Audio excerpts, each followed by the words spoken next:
বিজয়ের উৎসবে গ্রামীণ খেলায় মেতেছে ময়মনসিংহের ফুলবাড়িয়া উপজেলার কুসমাইলের বাসিন্দারা।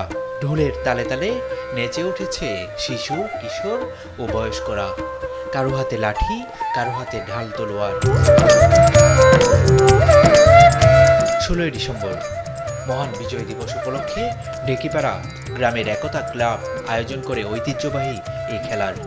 লাঠি খেলা দেখতে দূর দূরান্ত থেকে ছুটে আসছে নারী পুরুষ সহ বিভিন্ন গ্রামের শত শত উৎসুক মানুষ। লাঠি খেলা ছাড়াও ফুটবল, দাঁড়িয়াবান্ধা ও কলাগাছ বেয়ে উপরে ওঠার খেলায় অংশগ্রহণ করেছে কিশোর ও প্রবীণরা।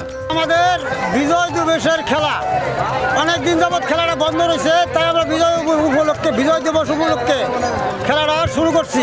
এই খেলাটি বহুদিন আগে আমাদের ছিল, পরে খেলাটি বিলম্ব পথে চলে যাচ্ছে। তবে আমরা খেলাটি ধরে রাখবার জন্য আমরা খুব চেষ্টা করছি, তবে আমরা ফেরুর অভাবে ধরে রাখতে পারি না।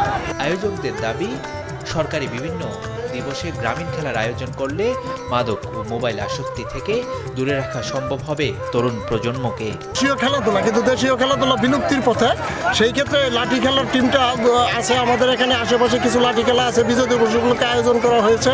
আমরা চাই বিজয় দিবসকে উপলক্ষ করে আমাদের দেশীয় সংস্কৃতি তথা মাটির সংস্কৃতিকে এগিয়ে নিয়ে যাওয়ার জন্য আমরা ভূমিকা রাখি।